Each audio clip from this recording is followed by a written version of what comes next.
Caros jovens, muito bom dia. Me chamo Irmão Fernandes. É um prazer poder estar com você e compartilhar essa aula maravilhosa do Evangelho do Salvador Jesus Cristo.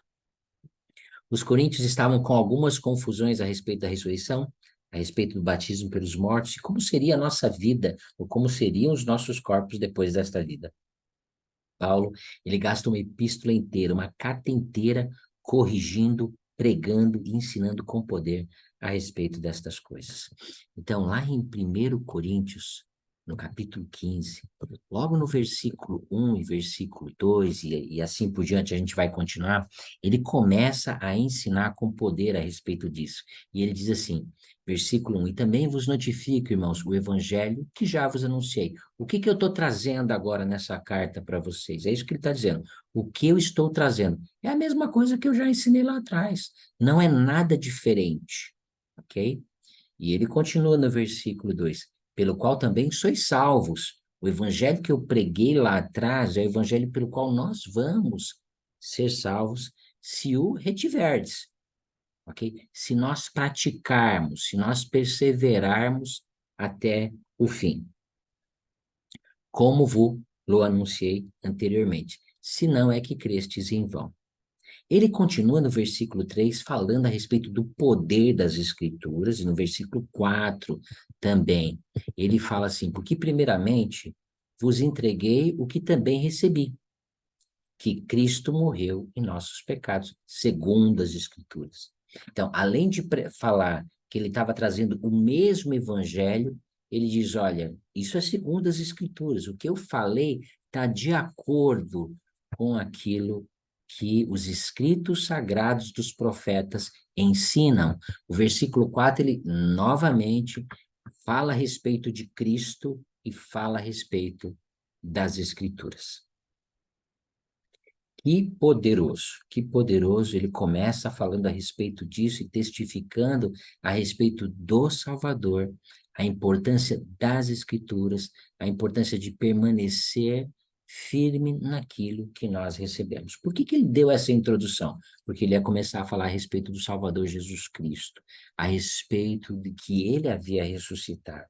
E aí ele começa a pregar as testemunhas que viram o Salvador Jesus Cristo. Primeiro ele fala sobre Cefas, que é Pedro, e ele fala, e foi visto por Pedro, e depois pelos 12, e depois por mais de 500 irmãos, depois por Tiago, no versículo 7, no versículo 8 ele diz, e por último de todos, né, agora, por último de todos agora, né, que eu estou testificando a respeito, eu, Paulo, fui visto até por mim.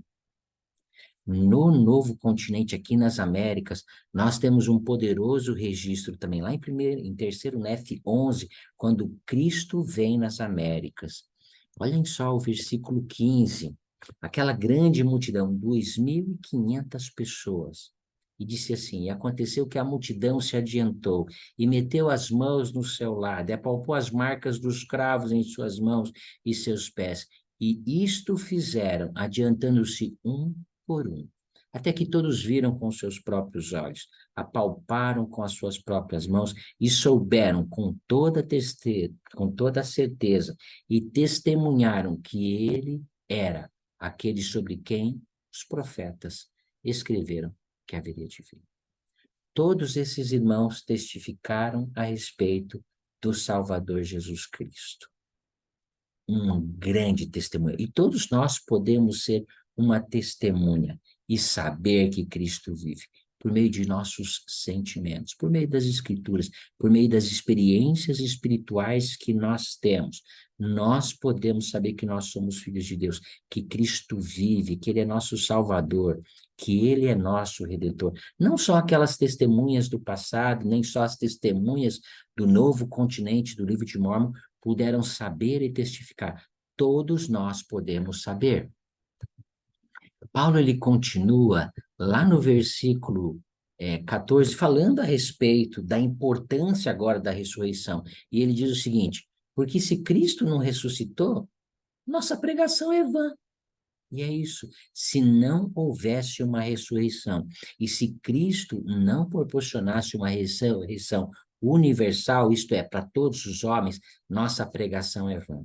Não precisamos de Cristo, não precisamos de ressurreição, não precisamos de nada, se não há Cristo, se não há ressurreição. Para que a retidão? Para que há mandamentos? Para que as coisas que nós fazemos? Então, a ressurreição é muito importante no plano de salvação, porque sem ela é vã a nossa pregação. No versículo 17 fala a mesma coisa. E se Cristo não ressuscitou, é vã a nossa fé. E se é vã a nossa fé, bom, ainda por mal ainda permanecemos em nossos pecados. Não tem como ter perdão dos pecados sem Cristo. Então, há um Cristo, há uma possibilidade por meio de seguir seu evangelho, de arrependimento e de perdão e de uma ressurreição. Versículo 19 testifica a mesma coisa. Se só esperamos em Cristo nesta vida, somos os mais miseráveis de todos os homens. Então, Cristo traz esperança, Cristo traz luz, Cristo traz vida. E é isso que Paulo começa a pregar para depois ensinar o outro princípio do batismo dos mortos. Precisamos primeiro acreditar em Cristo, que só por meio dele, por ele, podemos ser salvos, que ele nos trará a paz inicialmente, por meio do perdão, e que depois de uma vida de retidão, podemos ter uma vida eterna ao lado dele, começando com uma ressurreição e uma vida eterna logo após isso. Que palavras maravilhosas Paulo compartilha conosco, começa a ensinar-nos. A primeira pergunta está agora: como a ressurreição de Cristo se tornou uma bênção para você? Você pode parar o vídeo agora e responder, ou escrever num caderno e responder mais tarde. Não esqueça de responder a esta pergunta.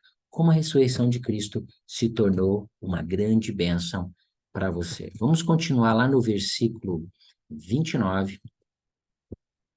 E aí agora ele vai começar a falar sobre o nosso papel sobre os salvadores no Monte Sião. Versículo 29, ele diz: de outra maneira que farão os que se batizam pelos mortos. Se absolutamente os mortos não ressuscitam, por que se batizam então ele pelos mortos? Não haveria necessidade de um batismo, das ordenanças, da história da família, se não houvesse uma ressurreição. Vamos ver um vídeo agora, ok? E neste vídeo, vamos ver dois apóstolos. Vamos ver o profeta falando a respeito. Nós não vamos ver todo o vídeo, ele é um vídeo de uns 10 minutos, mas vamos ver uns 4 ou 5 minutos falando a respeito do templo, da importância do batistério, das ordenanças que nós realizamos ali dentro, ok? Então, deixa eu compartilhar aqui com vocês este vídeo. Vamos começar aqui, ok? Vamos lá. Thank you for your interest in temples. Members of the Church of Jesus Christ of Latter-day Saints declare that a temple is literally a house of the Lord. Each temple is a holy sanctuary in which sacred ceremonies and ordinances of the gospel are performed by and for the living and also in behalf of the dead. The church builds temples all over the world. You may have seen one in your community. They are beautiful, holy houses of the Lord. We build temples so our faithful members can visit often and receive the most sacred ordinances of our faith. Before our temples are dedicated for their sacred purpose, the public is invited to see the beauty of the temple and learn about the commitments we make there with God. I invite you now to enjoy this video and see inside one of our temples. In this recording made in the Rome, Italy temple, you will hear from two apostles of the Lord about promises devout members make there to become better people by following our Lord and Savior, Jesus Christ.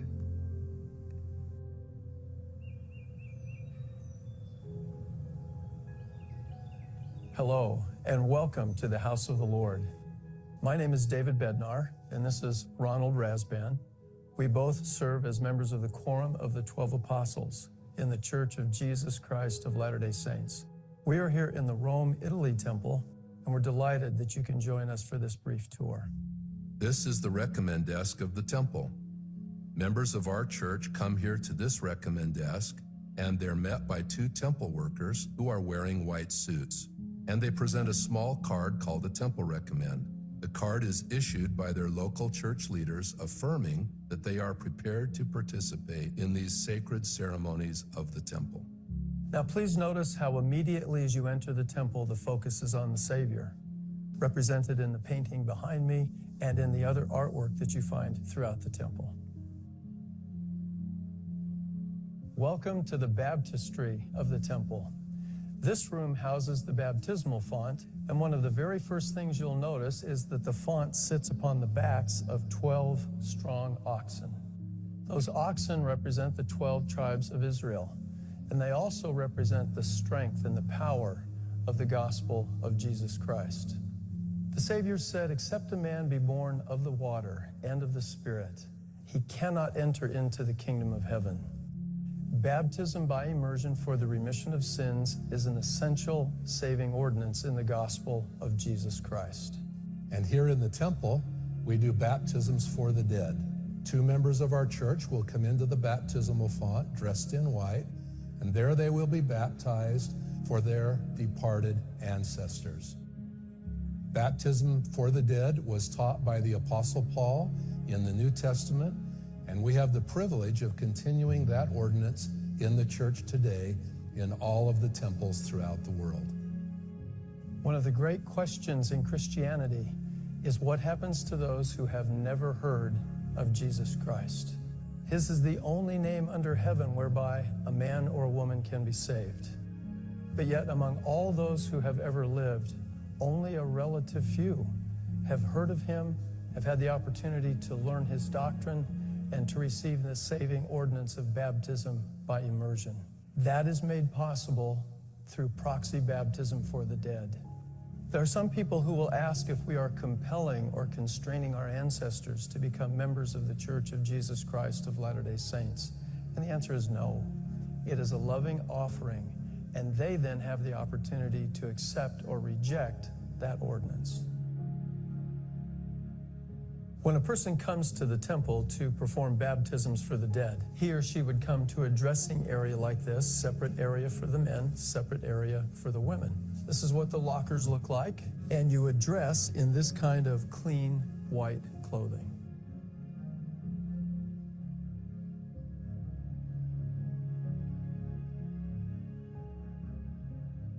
One of the things I love most about this staircase is the combining of the oval and the olive tree. The oval reminds us that the Lord's course is one eternal round, that his ways are endless, while the olive tree recalls the Garden of Gethsemane, that sacred site of the Savior's atonement. Muito bom. Espero que vocês possam ter aprendido um pouco a respeito da parte inicial. Aquilo que muitos de vocês já sabem, ou aqueles que estão ansiosos para fazer. A história da família é necessária para isso. O trabalho da história da família, que acontece aí no seu computador, na sua ala, por meio daqueles que podem ajudar você a procurar a sua história da família e fazer a realização das ordenanças por aqueles que não tiveram a oportunidade, que confiam em cada um de nós, que esse trabalho será feito.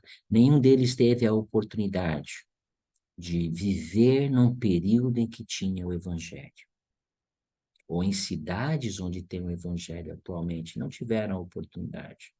Deus providenciou um meio pelo qual eu e você podemos ajudar esses irmãos que tanto confiaram em cada um de nós, que teríamos o Evangelho, e que poderíamos fazer esse trabalho por cada um deles. Tá? As Escrituras ensinam sobre os salvadores do Monte Sião, que sou eu e sou você, quando estamos empenhados nesta grande obra de trazer salvação àqueles que já passaram desta vida sem a oportunidade de receber o verdadeiro Evangelho. Segunda pergunta que eu gostaria de compartilhar com vocês é: o que você aprendeu ao ver o vídeo com esses 2 membros do Quórum dos 12, sobre o seu trabalho da história da família, sobre a sua responsabilidade, me incluo nisso, de ir ao templo e de realizar as ordenanças por aqueles que já passaram e não tiveram essa oportunidade. Esse é o segundo princípio que Paulo prega com grande poder. Precisamos realizar isso porque Cristo ressuscitou. E ele ressuscitou para ser um Deus para todos nós. Todos nós podemos ter a oportunidade de sermos salvos. Agora, Paulo, ele continua a sua pregação falando a respeito de uma terceira coisa que todos nós precisamos.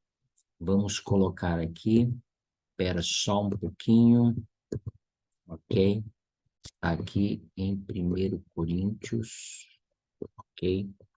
Versículos 40 e 41. E ele fala sobre a ressurreição, ok? E ao falar sobre a ressurreição, ele fala sobre como nós ressuscitaremos, tá? O versículo 40 diz assim: e há corpos celestes e corpos terrestres, mas uma é a glória dos celestes, outra é a glória dos terrestres. Uma é a glória do sol, outra é a glória da lua, e outra é a glória das estrelas. Porque uma estrela difere em glória da outra estrela. Ao falar sobre isso, eu gostaria de colocar uma visão que o mundo tem errada. Muitas pessoas no mundo, eles acreditam que todos nós voltaremos à presença de Deus, independente daquilo que fizermos. E todos nós ressuscitaremos e um dia estaremos na presença de Deus. Eles não estão errados com relação a isso, mas eles estão errados com relação ao tipo de vida que terão depois dessa vida. Isso não é uma coisa de agora. Isso já existia há muito tempo atrás. Vamos ver em 2 Nefe, no capítulo 28, no versículo 8, e ele diz o seguinte lá: e muitos também dirão, comei, bebei e diverti-vos, não obstante temei a Deus. Ele justificará a prática de pequenos pecados. Então ele está dizendo, olha, não precisa viver uma vida zelosa, não há necessidade de guardar os mandamentos, né? Pode pecar um pouquinho aqui, um pouquinho ali, tá tudo tranquilo. Se mentir um pouco, não tem problema em mentir. Aproveitai-vos de alguém por causa de suas palavras. Abri uma cova para vosso vizinho, nada há mal nisso. Fazei todas estas coisas, porque amanhã morreremos. E se acontecer de sermos culpados, Deus nos castigará com os poucos açoites, e assim seremos salvos no reino de Deus. Essa já é uma preocupação muito antiga. Essa é uma grande mentira de Satanás. Deus não vai nos salvar em nossos pecados. Não existe isso. Cristo veio para que pudéssemos ser salvos de nossos pecados, por meio das ordenanças, por meio dos mandamentos. Mas ao seguir esta filosofia que o mundo prega com grande poder hoje, nós não entraremos no reino celestial. Paulo, em sua epístola, ele corrige isso também por meio daquilo que nós já lemos. E ele diz, olha, na ressurreição dos mortos, haverá corpos que serão corpos celestiais. Haverá corpos que serão corpos terrestriais. E haverá corpos que serão corpos celestiais. E ele ensina isso com grande poder. Paulo ensina que alguns vão ressuscitar para estar com Deus, né? E Doutrina e Convênios ensina muito bem a respeito disso, né? Gostaria de ler uma declaração do presidente Monson, e ele diz o seguinte: graças à vitória de Cristo sobre a morte, todos seremos ressuscitados. Essa é a redenção da alma. Paulo escreveu, há corpos celestes, corpos terrestres, mas uma é a glória dos celestes e outra a dos terrestres. É a glória celestial que buscamos. É na presença de Deus que desejamos habitar. É de uma família eterna que queremos ser membros. Estas bênçãos são alcançadas por meio de uma vida de esforço, de busca, de arrependimento e de sucesso final. Não existe comer, beber e divertir-vos e abrir uma cova para o vosso vizinho. Não existe mentir um pouco e Deus nos castigará com pequenos açoites. Nossa vida, ela tem que ser baseada numa vida de esforço, de busca, de arrependimento. E assim nós buscamos uma vida celestial e teremos sucesso no final. Em Doutrina e Convênios 76, o profeta Joseph Smith, o Senhor, por meio do profeta Joseph Smith, ele fala a respeito daqueles que estarão na glória celestial. A partir do versículo 50, ele diz: e tornamos a testificar, pois vimos e ouvimos, e este é o testemunho do Evangelho de Cristo concernentes àqueles que irão para a ressurreição dos justos, para o reino celestial. Esses são aqueles que receberam o testemunho de Jesus. Precisamos receber um testemunho de Jesus. Ele diz: esses foram aqueles que são batizados, à semelhança do sepultamento. Esses são aqueles que cumpriram as ordenanças, que foram batizados. Ele continua dizendo: para que, guardando os mandamentos, fossem lavados, purificados e recebessem o Santo Espírito pela imposição da mão. Esses são aqueles que receberam o Espírito Santo. Estes são aqueles que habitarão na presença de Deus e seu Cristo para todo sempre. Estes são aqueles que ele trará consigo. Ele começa a descrever todos aqueles que herdarão o reino celestial. Meu pequeno desafio para vocês é: leiam estes versículos.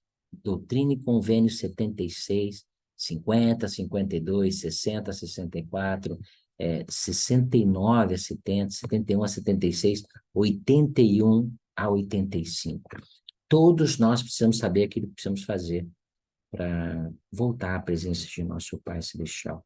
Mas, se a gente fosse resumir, são os homens que são justos, são aqueles que aprenderam a seguir o Espírito Santo, são aqueles que são aperfeiçoados por meio do novo e eterno convênio, que é o Evangelho do Salvador Jesus Cristo.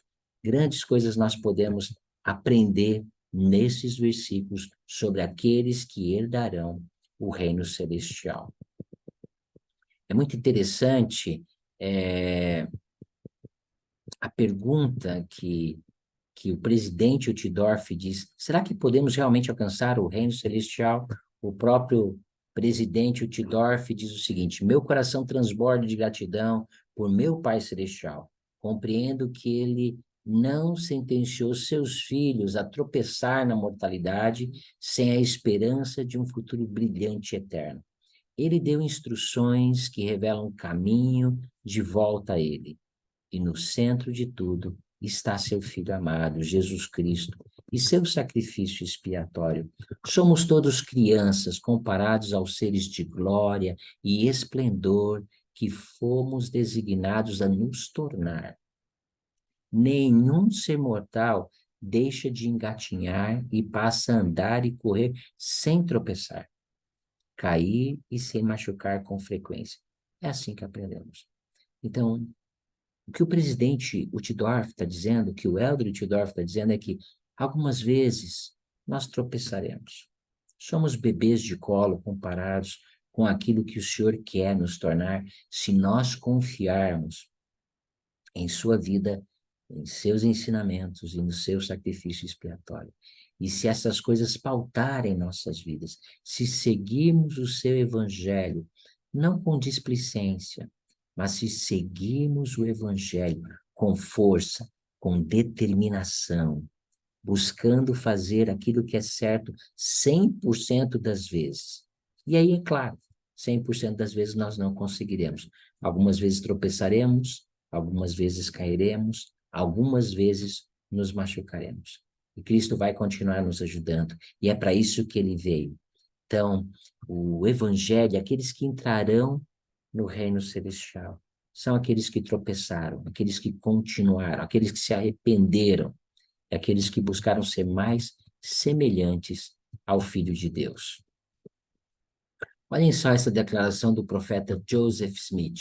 Quando subimos uma escada, somos obrigados a começar de baixo e seguir degrau por degrau até chegar no alto. O mesmo acontece com os princípios do Evangelho. Devemos começar com o primeiro e continuar subindo até que tenhamos aprendido todos os princípios de exaltação. Mas só muito tempo depois de termos passado pelo véu é que aprenderemos. Não compreendemos tudo neste mundo. Teremos muito trabalho para aprender nossa salvação e exaltação, mesmo depois da morte. Amados, precisamos ter uma vida de retidão. Precisamos nos esforçar constantemente. O reino será nosso. Muito depois desta vida, poderemos voltar à presença de nosso Pai Celestial, poderemos abraçá-lo. A retidão é que nos leva a Ele. Nossa fé e nossas obras. Cairemos, nos machucaremos, mas Cristo pode nos ajudar. E Paulo ensina com grande poder, no versículo 40 a 42, falando a diferença dos corpos que teremos depois da ressurreição. E é tão importante nós buscarmos o reino celestial.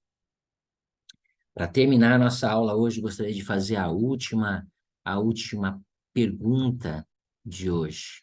O que posso começar a fazer para que eu possa voltar à presença de Deus e habitar em seu reino?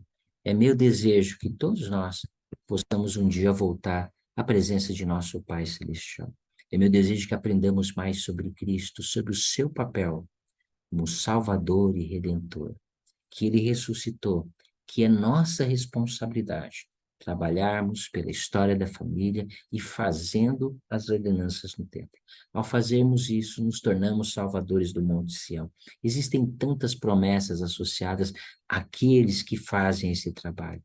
Espero que cada um de vocês possa tomar a decisão de fazer esse trabalho tão sagrado, que o Senhor depende de todos nós para que possamos fazer esse trabalho. Que Deus possa nos guiar nesse caminho do convênio, ao buscar o reino celestial, vivendo uma vida reta e não uma vida perfeita, vivendo uma vida cheia de fé e não uma vida de dúvida, vivendo uma vida acreditando em Cristo, em seu evangelho, que cura, que conserta e que no final exalta cada um de nós. Sei que Cristo vive, sei que esta é sua igreja, sei que Ele nos ama profundamente. E como eu sou grato às Escrituras que nos ensinam com tanto poder a respeito destas coisas. Que Deus possa abençoar cada um de vocês no sagrado nome do Salvador Jesus Cristo. Amém.